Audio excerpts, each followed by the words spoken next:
부스러기 은혜라도 이런 제목으로 같이 은혜를 나누고자 합니다. 우리가 찬송가 305장에 보면 나 같은 죄인 살리시려나는 찬양이 있습니다. 이 찬양을 지으신 분은 존 뉴턴이라는 목사입니다. 이 사람이 남긴 이야기 가운데 가장 유명한 말들이 이런 말들이 있습니다. 천국에 가면 나는 3가지 사실 때문에 놀랄 것이다. 첫 번째로 천국에서 꼭 볼 것으로 기대했던 사람이 천국에 보이지 않는 것을 알고 놀랄 것이다.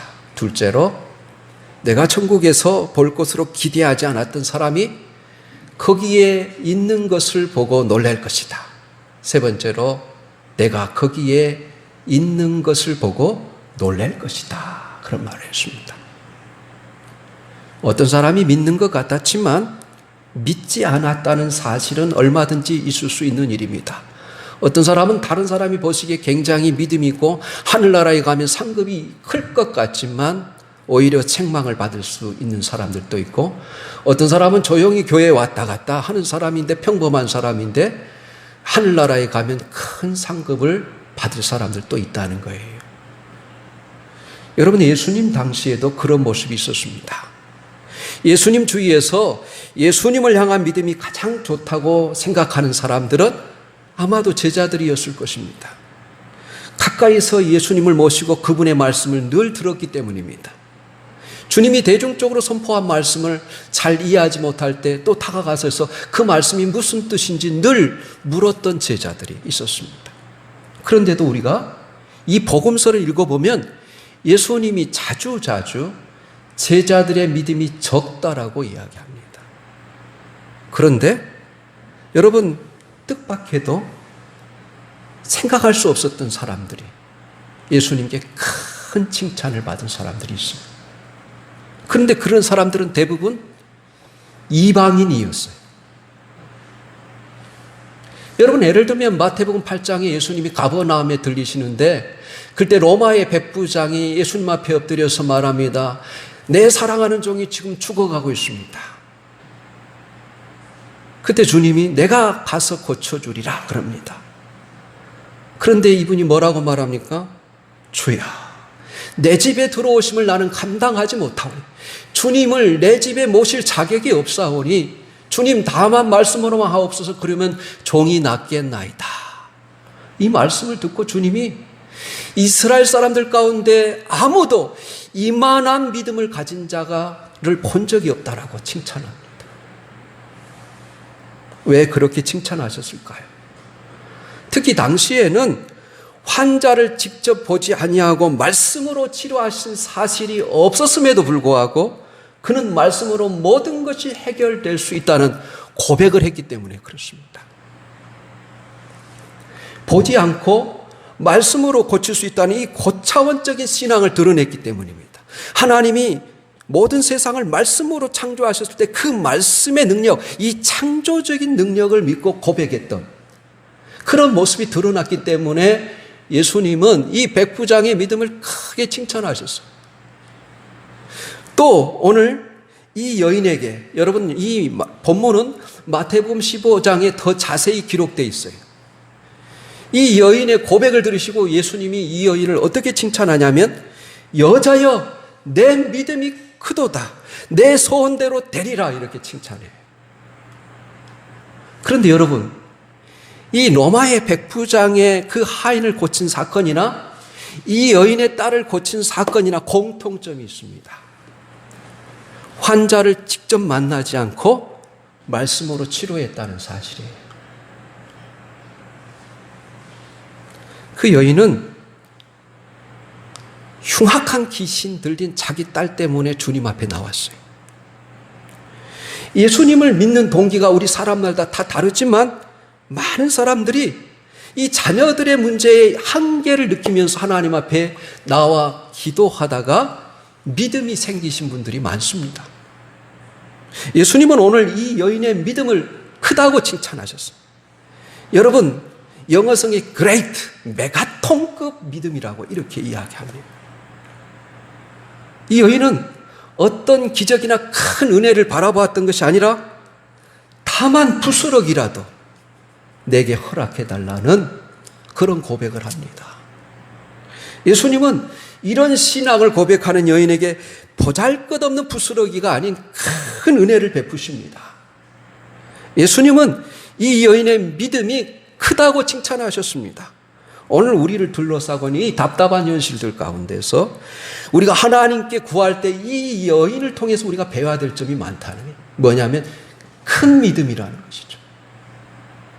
하나님의 은혜를 소망한 사람마다 자신의 문제에 대한 응답을 구하며 기다리는 사람들마다 이 여인에게 배울 점이 있다는 거예요.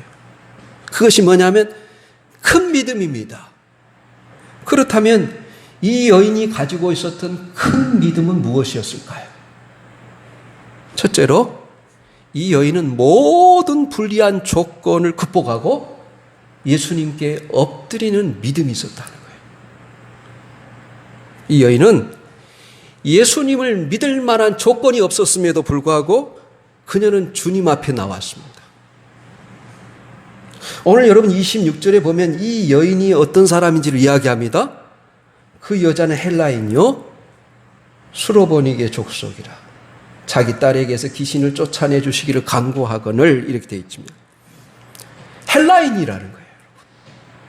이방인이라는 것입니다. 그리스 사람이라는 것입니다.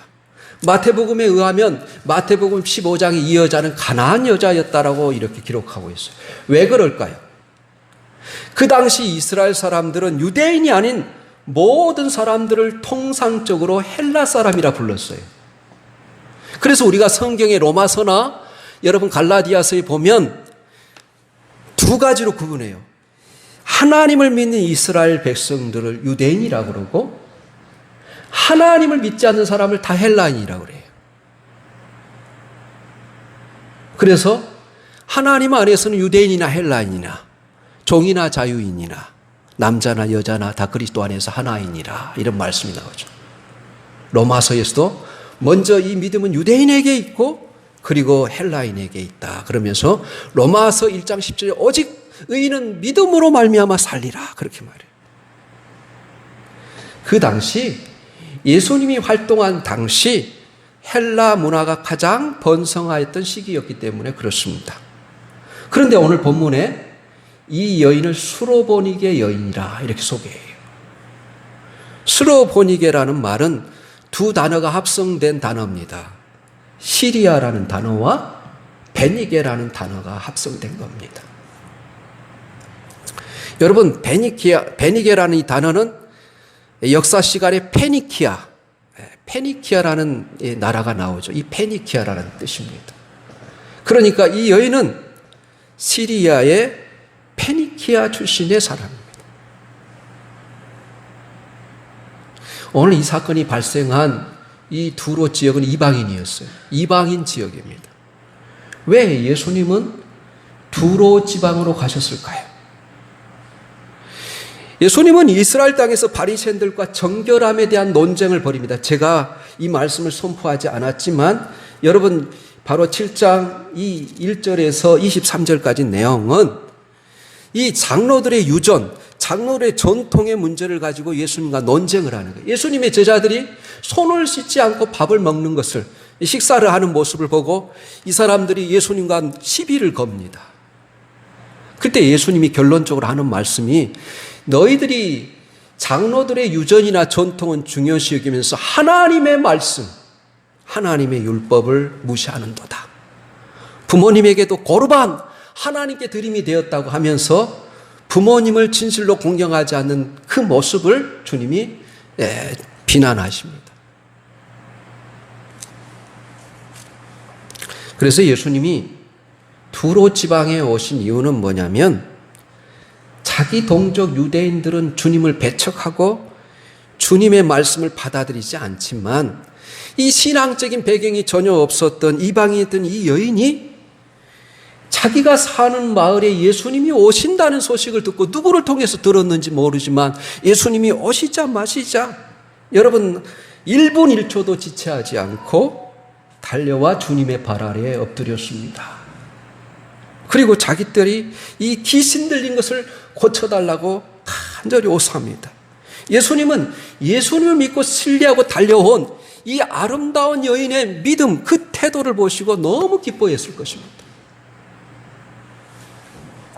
이방인이었고 그 시대의 여자였다는 것은, 여러분, 여자들은 숫자로 취급하지도 않았던 시대예요. 이방인이었어요. 여자였어요.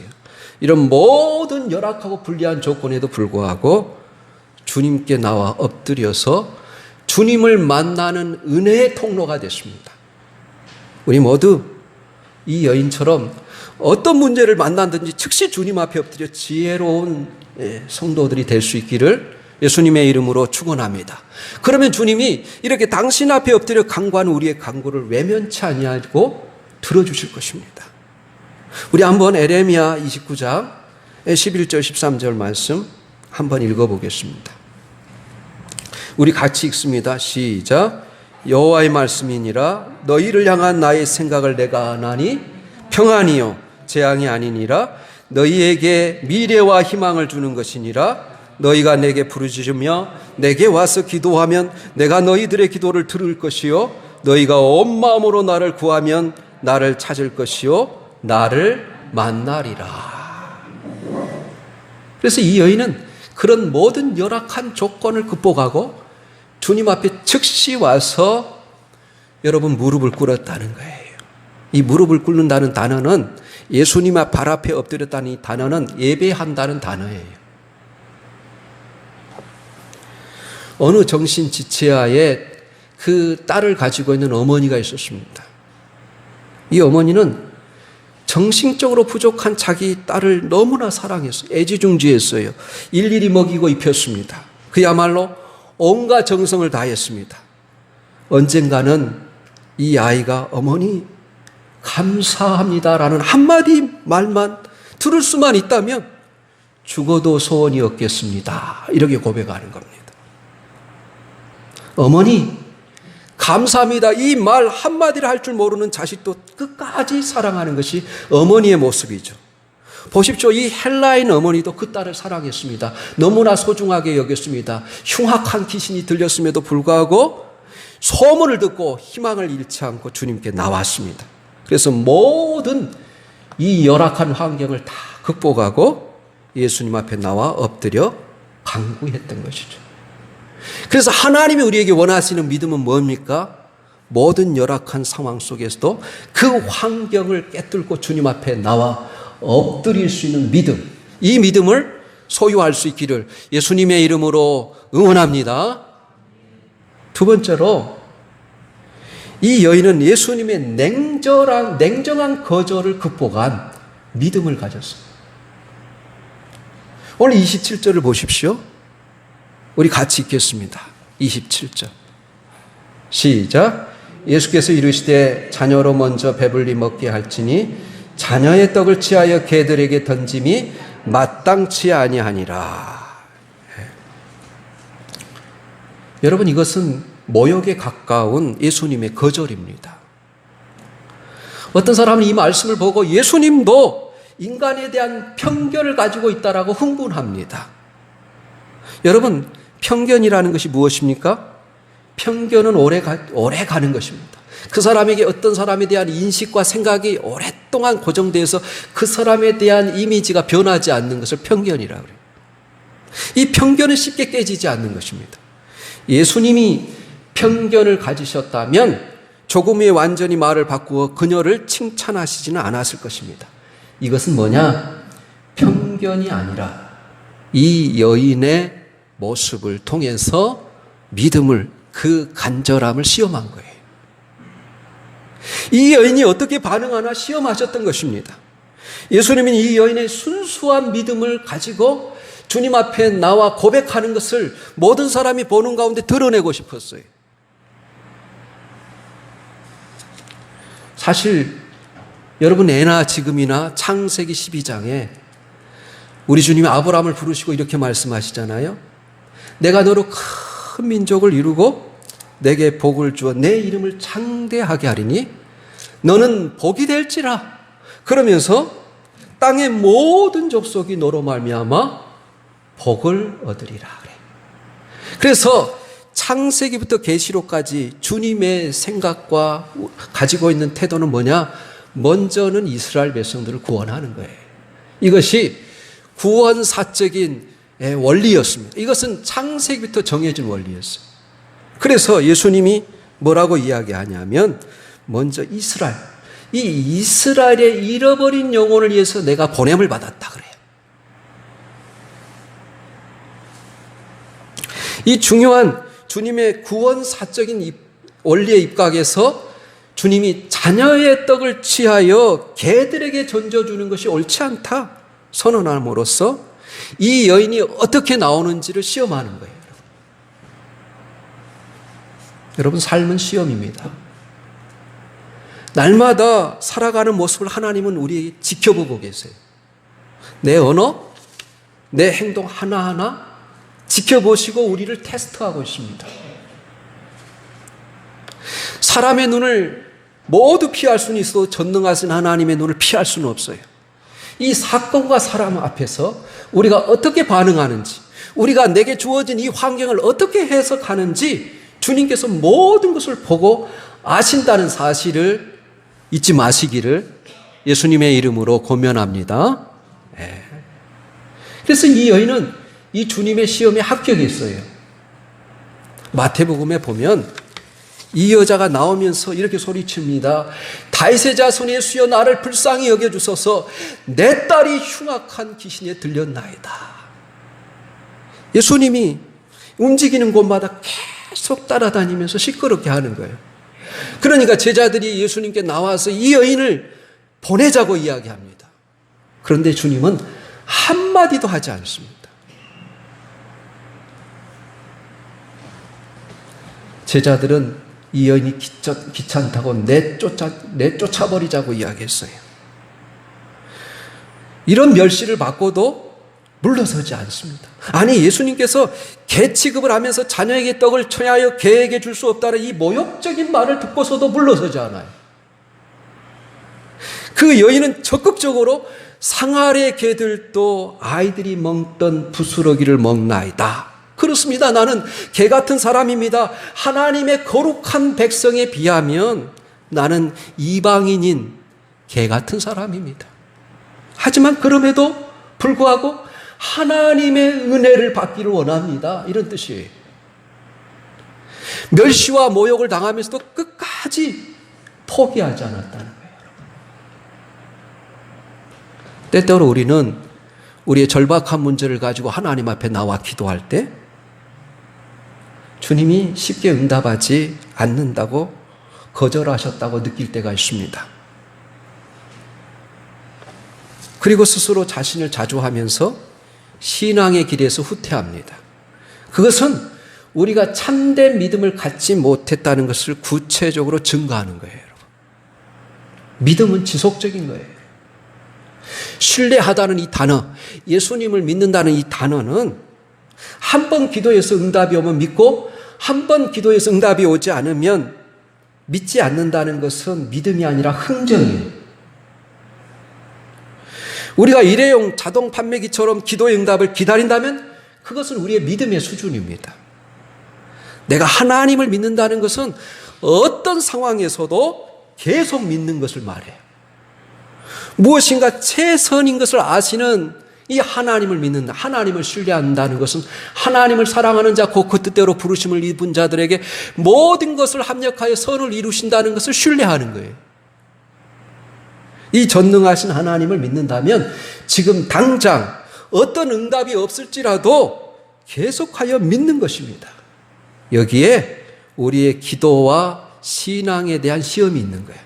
우리가 이 시험을 잘 통과할 때 하나님이 우리에게 응답하실 뿐만 아니라 복을 주시는 거예요, 사실. 여러분, 누가복음 18장에 보면 바로 불의한 재판관과 억울한 과부의 비유가 나오죠. 누가복음 18장 1절에 그 비유를 이야기하시면서 우리 주님은 이렇게 말합니다. 항상 기도하고 낙심하지 말아야 할 것을 비유로 말하여 가라사대. 그러면서 비유를 이야기해요. 이 불의한 재판관은 얼마나 불의했는지요? 여러분, 가난한 사람을 무시한 사람이었습니다. 사람들을 무시한 사람이었어요. 더더욱 과부는 얼마나 무시했겠어요. 그런데 이 과부는 억울한 사정을 가지고 매일 집 앞에서 기다려서 호소합니다. 이 억울한 사정을 살펴달라는 거예요. 그렇게 여러분, 사람을 무시하고 하나님을 두려워하지 않는 이 재판관도 늘 귀찮게 와서 자기의 사정을 알아달라고 요청하는 이 여인의 요청을 결국 들어주고 맙니다.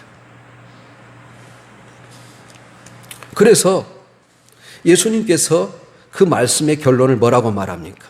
하물며 하나님께서 밤낮 부르짖는 자의 택하신 자의 원한을 들어주지 않겠느냐? 불의한 재판관도 들어주셨는데 좋으신 하나님, 전능하신 하나님, 은혜로우신 하나님, 나를 긍휼히 여기시는, 불쌍히 여기시는 하나님이 나의 기도를 들어주시지 않겠느냐? 반드시 들어주신다, 그런 뜻이에요, 사실. 그리고 이 말씀에 더하여 우리 주님이, 여러분, 바로 누가복음 18장 8절에 이렇게 말합니다. 그러나 인자가 올 때에 세상에서 믿음을 보겠느냐? 그렇게 말씀하세요. 주님은 믿음을 통해서 우리에게 일하십니다. 여기서 말하는 믿음이란 지속적인 신뢰를 의미해요. 예수님을 인격적으로 신뢰하는 걸 의미해요. 하늘이 어둡고 모든 상황이 불리해도 이 응답에 대한 하나님의 사인이나 징조가 보이지 않을 때 하나님조차 침묵하고 나를 버린 것 같은 그런 때에 중요한 것은 하나님을 그때도 신뢰하는 것입니다. 이렇게 어렵고 힘겨울 때 필요한 것이 믿음이라는 거예요. 이 믿음이라는 것은 지속적인 신뢰를 의미해요. 그래서 상대방이 나에게 뭐라고 하든 포기하지 않고 오래 참는 우직함을 하나님은 원하십니다. 그걸 성경에서 인내라고 그러죠, 인내. 하나님께 계속해서 끈질기게 구해야 합니다. 그럴 때 주님은 응답하십니다. 거절하실 것 같지만 주님은 거절하지 않습니다. 그렇게 하신 주님의 진정한 의도를 우리가 파악해야 됩니다. 예수님의 냉소적인 거절을 극복할 수 있었던 믿음, 그것이 이 여인이 가지고 있었던 예수님에 대한 태도였어요. 아까 우리가 찬양했잖아요. 믿음이 이기네. 믿음이 이기네. 주 예수를 믿음이 온 세상 이기네. 그러잖아요. 그래서 여러분, 요한일서 5장 4절에 믿음을 뭐라고? 무릇 하나님께로 난 자마다 세상을 이기나니, 세상을 이기느니라. 세상을 이기는 승리는 이것이니 우리의 믿음이니라. 예수 그리스도가 하나님의 아들을 믿는 자가 아니면 세상을 이기는 자가 누가 있겠느냐, 그렇게 말해요. 우리 모두가 이 여인과 같은 태도를 가지고 끝까지 포기하지 않고 하나님 앞에 엎드리고 매달릴 수 있는 저와 여러분이 되기를 예수님의 이름으로 축복합니다. 세 번째로는 이 주님의 은혜를 갈구하고 매달리는 믿음이었어요. 오늘 28절을 보십시오. 제일 중요한 말씀이에요. 여자가 대답하여 이르되 주여 올소이다마는 상하리 개들도 아이들이 먹던 부스러기를 먹나이다. 이렇게 말해요. 나는 떡이 아니라 부스러기라도 좋으니 내게 은혜를 베풀어 달라는 거예요. 여러분, 이스라엘 유대인들이나 바리새인들이나 서기관들이 주님을 따르면서 주님의 말씀을 받아들이고 주님께서 주시는 그 생명의 떡을 먹고 주님이 누구인지를 알기를 원했어요. 그러나 정작 유대인들은 예수님의 말씀을 거절합니다. 그런데 이 여인은 그런 큰 은혜가 아니라 할지라도 나에게 부스러기라도 달라는 그런 요청입니다. 이 여인은 이 자녀에게 줄 떡과 개에게 줄 부스러기를 구분할 수 있는 지혜로운 사람이었습니다. 이방인인 자기는 자녀가 아니라도, 자기가 달라는 것은 떡이 아니라도, 자기가 달라는 것은 하나님의 말씀이나 성령의 은혜가 아니라도 부스러기 같은 내 지금 흉악한 귀신에 들린 딸을 고쳐달라는 그런 고백이에요. 얼마나 재치 있는 말입니까? 때때로 주님 앞에 나오면서 우리가 자존심을 버릴 필요가 있어요. 주님 앞에 은혜를 받기 위해서 이렇게 자신을 낮춰야 됩니다. 여인의 마음 바탕에는 이미 주님에 대한 진정한 신뢰가 있었어요. 그녀는 예수님을 뭐라고 그래요? 주야 그러잖아요. 예수님이 주님이시라는 어떤 믿음이 그 마음속에 있었습니다. 예수님은 자기 삶의 주인이라는 거, 자신의 메시아로 불렀습니다. 마태복음에 의하면 뭐라고 불러요? 주 다윗의 자손 예수여 나를 불쌍히 여겨달라고 그렇게 여러분 소리 지릅니다. 예수 그리스도를 다윗의 자손으로 고백했다는 것은 예수님을 정확히 하나님의 아들로 메시아로 인식했다는 거예요. 여러분. 다시 말해 그녀는 이분이라면 내 인생의 가장 절박한 문제를 틀림없이 해결해 주실 것이다라는 분명한 믿음을 가지고 주님 앞에 엎드렸어요. 이 여인처럼 우리가 하늘 아버지 앞에서 자신이 피조물임을 인식하고 불쌍히 여겨달라고 외치는 고백이 있어야 됩니다. 이것이 우리의 자세고 우리가 하나님 앞에 예배를 드리는 자의 아름다운 태도일 것입니다. 그 발 아래에 엎드렸다는 것이 예배라는 거예요. 이 여인을 통해서 예배가 무엇인지를 보여주는 거예요. 예배에서 가장 중요한 것은 우리가 하나님 앞에 나갈 때 어떤 태도를 가지고 나가느냐 하는 거예요. 주님 없이는 저는 먼지 같은 존재입니다. 주님의 은혜 없이는 하루도 살 수 없습니다. 주님이 그 영이 내게서 떠나가면 나는 지옥에 갈 수밖에 없는 사람입니다. 나를 구원해 주세요. 이러한 심정으로 우리가 하나님 앞에 나와 예배해야 되는 거예요. 주님이 단단히 붙들어 주지 않으시면, 주님이 긍휼과 자비를 베풀어 주시지 않으시면 우리는 우리의 정체성을 잃어버리고 말 것입니다. 이것이 딸아이 문제로 주님 발 아래 엎드린 수로보니게 여인을 통해서 발견할 수 있는 예배자의 태도입니다. 그러자 예수님이 놀라운 선언을 해요. 여러분 이 선언에 굉장히 기쁜 뜻이 있어요. 29절에 예수께서 이르시되 이 말을 하였으니 돌아가라 그래요. 예수께서 뭐라고? 이 말을 네가 고백했으니 돌아가라 그래요.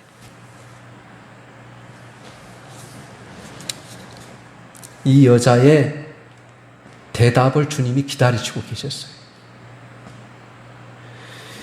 예수님은 이 이방인의 여인의 앞에 입술에서 상아래 개들도 아이들이 먹던 부스러기를 먹나이다라는 말이 나왔을 때 자신이 꼭 듣고 싶었던 딱 맞는 말을 들은 것입니다.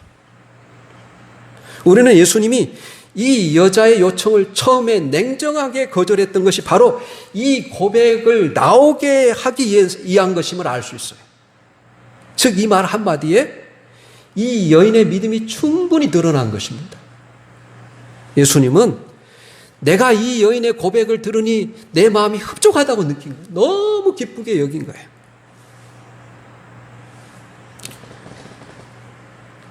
이 이상 더 만족스러운 것이 없다. 그렇게 여기셨습니다. 오늘 우리에게 예수님이 듣고 싶은 소리가 무엇일까요? 예수님이 우리에게 듣고 싶은 신앙의 고백이 무엇일까요? 우리의 신앙이 그 수준까지 올라가야 된다는 거예요, 여러분. 그 수준까지. 이런 고백을 듣고 싶어 하시는 겁니다. 우리는 이 여인처럼 예수님의 귀에 딱 맞는, 예수님을 참으로 흡족하게 할 수 있는 그런 신앙 고백, 그런 이 여인과 같이 여러분 모든 불의한 환경 속에서도 물러서지 않고 멸시와 조롱을 받으면서도 물러서지 않고 자기의 그 목적한 바를 이루기 위해서 끝까지 인내하며 참는 그런 믿음의 태도를 지녀야 된다는 거예요. 그러자 예수님이 이 말씀을 하시면서 바로 귀신이 내 딸에서 나갔느니라 그러면 선언하시는 거예요. 그리고 그 집에 가보니 정말 딸이 침상에 누워 있었는데 여러분 맑은 정신으로 있는 것입니다. 시간과 공간을 초월한 예수님의 능력이 나타난 것입니다. 이 수로보니게 여인이 가졌던 것은 여러분 떡이었을까요? 부스러기였을까요? 주님 앞에 부스럭이라도 달라고 기도했는데, 간청했는데, 여러분, 이 여인은 말씀이 그대로 이루어지는 능력을 보게 돼요. 생명의 떡을 발견하게 돼요. 그리고 덤으로 아이의 병이 낫는 놀라운 역사를 경험하게 됩니다. 오늘 우리들이 이 여인처럼 이 불리한 조건 속에서도 내 힘으로 할 수 없는 어떤 한계에 부딪혔을 때 모든 문제를 가지고 예수님 앞에 엎드립시다. 그리고 끝까지 포기하지 않고 지속적으로 주님만을 신뢰하며 나갑시다. 그래야 하나님을 사랑하는 자, 코끝대로 부르심을 입은 자들에게 모든 것을 합력하여 선으로 이루시는 하나님의 놀라운 은혜를 경험하고 체험하는 우리 모든 성도들이 되시기를 예수님의 이름으로 축원합니다. 아멘.